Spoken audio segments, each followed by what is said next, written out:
اس وقت لوگوں میں یہ بڑی پریشانی رہتی ہے، رزق کی تنگی ہے، آج کل لوگ یہ بہت کہتے ہیں روزگار نہیں مل رہا، ملازمت نہیں ہے، یہ بنیادی لوگوں کی پریشانی میں شامل ہوتا ہے، اس کے بارے میں کوئی وظیفہ ارشاد فرمائے گا؟ بہت شکریہ محترم اسامہ غازی صاحب. میں یہ ضروری خیال کرتا ہوں کہ وہ وظیفہ بتایا جائے جو رسول اکرم صلی اللہ علیہ وآلہ وسلم نے اپنے ہاتھ سے عمل کر کے دکھایا ہے. سبحان اللہ، سبحان اللہ. کہ آپ صلی اللہ علیہ وسلم کے پاس ایک شخص حاضر ہوتا ہے اور کہتا ہے کہ میرے معاشی حالات بہتر نہیں. جی. تو رسول رحمت صلی اللہ علیہ وسلم نے فرمایا کہ تمہارے معاشی حالات کا حل تمہارے گھر میں ہی موجود ہے. اللہ اللہ. مفہوم روایت عرض کر رہا ہوں. عرض کیا آقا وہ کیا ہے؟ فرمایا تمہاری سستی و کاہلی جس دن دور ہو جائے گی اس دن تمہارے لیے رزق کے دروازے کھل جائیں گے. سبحان اللہ، سبحان اللہ. تو ہماری تمام مشکلات، بے روزگاریوں کا پہلا سبب یہ ہے ہماری تن آسانی، ہماری سستی اور کاہلی.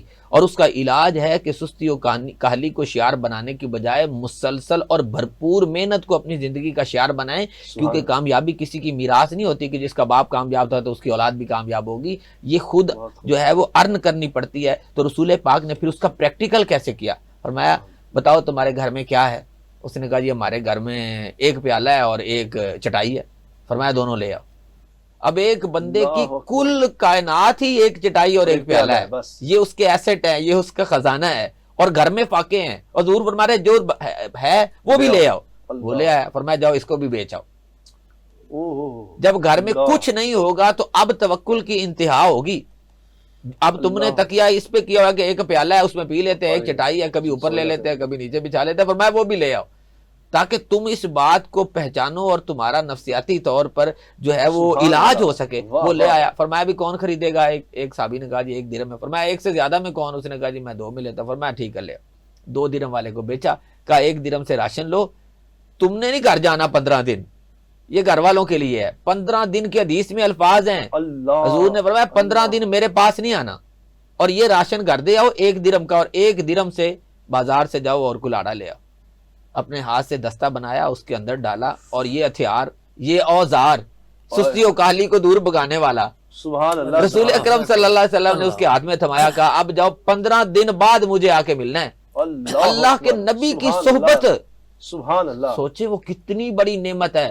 آقا فرمانے اگر تیرے گھر میں فاقے ہیں تو یہ صحبت بھی تیرے لیے، تیری جو ہے وہ شاید تیرے لیے اتنی فائدہ مند اور کارگر ثابت نہ ہو، کیونکہ ادھر بیٹھے ہوئے تیری توجہ تو گھر کی طرف ہوگی. اللہ. نماز روزہ حج زکوٰۃ عبادت کے وقت بھی تیری توجہ بھوک کی طرف ہے. فرمایا 15 دن فاقے کا علاج کر پھر آ کے میری صحبت میں بیٹھنا تو تجھے تیرے درود پڑھنا، عبادت کرنا سب کچھ فائدہ دے گا. وہ شخص گیا. 15 دن بعد جب آیا 10 درہم تھے اس کے پاس. اللہ اکبر، اللہ اکبر. 10 درہم. تو ہمیں اپنی اولاد کو، میرے والد صاحب مجھے یہی فرمایا کرتے ہمیشہ، جب میں تھوڑا سا جوان ہوا نا، بالغ ہوا، 14 سال کا ہوا، میٹرک کی، تو مجھے کہنے لگے بیٹا عزت چاہتے ہو؟ میں نے کہا جی. گھر چھوڑنا پڑے گا. گھر بیٹھے ہو لاکھ روپیہ بھی کما کے لاؤ گے، کہیں گے گھر ہی پہ رہتا ہے، نکھٹو ہے، نکما ہے، سارا دن ادھر ہی پڑا رہتا ہے، سویا رہتا ہے، چاہے تم نے 12 گھنٹے ڈیوٹی کی.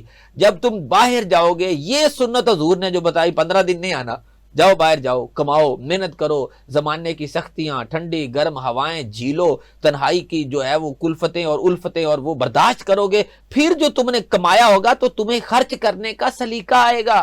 ہم نے دولت صرف کمانی سیکھی ہے، خرچ کرنے کا ڈھنگ نہیں سیکھا. رسول پاک نے کمانے کا بھی گر سکھایا اور اس کو کہاں لگانا ہے یہ ڈھنگ بھی. اس ایک روایت کو اگر میں علم نفسیات کی روشنی میں پرکھوں تو یہ ڈیزیز بھی ڈائیگنوز کر رہی ہے، ریمیڈی بھی دے رہی ہے، ترقی کا زینہ بھی چڑھا رہی ہے. اور وہ قوم جو زوال اور پستی کا شکار ہے اس کو قیامت تک کے لیے پھر سے ریوائیول اور نشت ثانی اور عروج کا گر سکھا رہی ہے. سستی و کاہلی دور بھگاؤ. سب مسائل، اب میاں بیوی کے جھگڑے، لڑائیاں، بچے بھوکے ہیں، سارے ہیں، آپ گھر میں ان کے ساتھ جھگڑ رہے ہیں، وہ آپ کے ساتھ جھگڑ رہے ہیں. گھر سے باہر قدم نکالیں، اللہ کی ذات پہ توکل کریں، پھر دیکھیں کہ 1 درہم 10 درہم میں کیسے تبدیل ہوتا ہے. 1 درہم 10 درہم میں یہ تو اللہ کا وعدہ ہے نا کہ جو 1 دانہ بوئے گا تو میں اس کو 10 اور 10 سے 700 گنا، اور پھر واللہ یؤتی من یشاء، وہ جسے چاہتا ہے اس سے بھی زیادہ دیتا ہے. سبحان اللہ. یعنی اللہ کا 10 گنا ہے، یہ اللہ کا 700 گنا ہے، بندے کا نہیں ہے. آپ کی گفتگو سے وہ جو کہ وہی بات کہ وہ جاؤ کا جی آپ کی بارگاہ میں حاضر، کوئی پریشانی ہے، کوئی مسئلہ ہے، کوئی سوال ہے، سرکار کی بارگاہ میں حاضر ہو جاؤ، سرکار نہیں تلاش کرو، ڈھونڈو.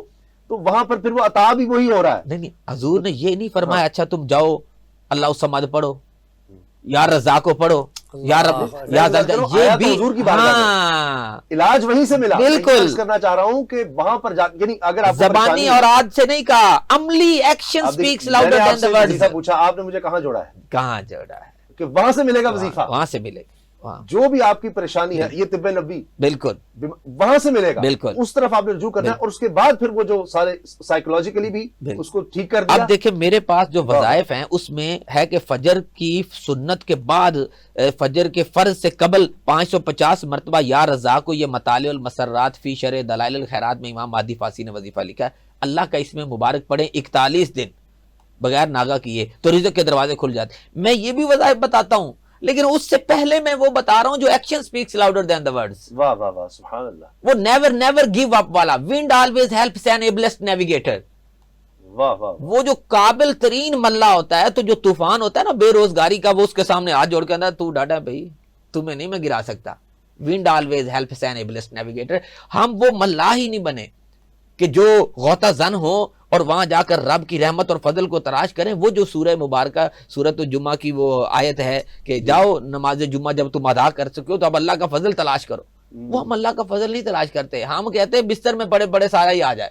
تو یہ نہیں، بے روزگاری، معاشی مشکلات، تنگی، پریشانی اللہ الصمد کا ذکر کرنے سے بھی دور ہوگی، یا رزاق کا وظیفہ کرنے سے بھی ہوگی، اس کی شکر گزاری الحمدللہ اور استغفار بھی پڑھنے سے ہوگی. لیکن سب سے بڑا وظیفہ یہی ہے کہ اپنے گھر میں جو موجود ہے وہ تمہارا کل سرمایہ ہے، تمہارا عزم، greatness of purpose, smallness of means and standing results. ایک اور بھی آپ نے جو بات کی نا اس میں پتہ نہیں کیا کچھ ہے، یعنی ان چیزوں پر توکل کرنا جو گھر میں پڑی ہیں وہ بھی چھوڑ دو. ہاں کچھ نہیں رہا میرے سر عثمانی اور نکل پڑو. اور اللہ کی جو عطا ہے آپ کے جسم کو اللہ نے دیا ہے، جو ہنر دیا ہے اس پر بھروسہ یعنی کرو. جب پیالے اور ٹاٹ پر بھروسہ ہوگا تو پھر اور فضل تلاش نہیں ہوگا. جب برنز دا بوٹس ہوں گی تو پھر آگے کشتیاں بھی جلیں گی نا تو سمندر پار ہو جائیں گے. یعنی بستر بھی چھوڑنا پڑے گا اور خوراک کا بھی، وہ بھی اس کو بھی قربانی دینی پڑے گی. بستر اور خوراک کی قربانی دے گی. میدان بدر میں یہی تو ہوا، نہ تیغ و تیر پر تکیا، نہ خنجر پر، نہ بھالے پر بھروسہ تھا تو ایک سادی سی کالی کملی والے پر. سبحان اللہ سبحان اللہ.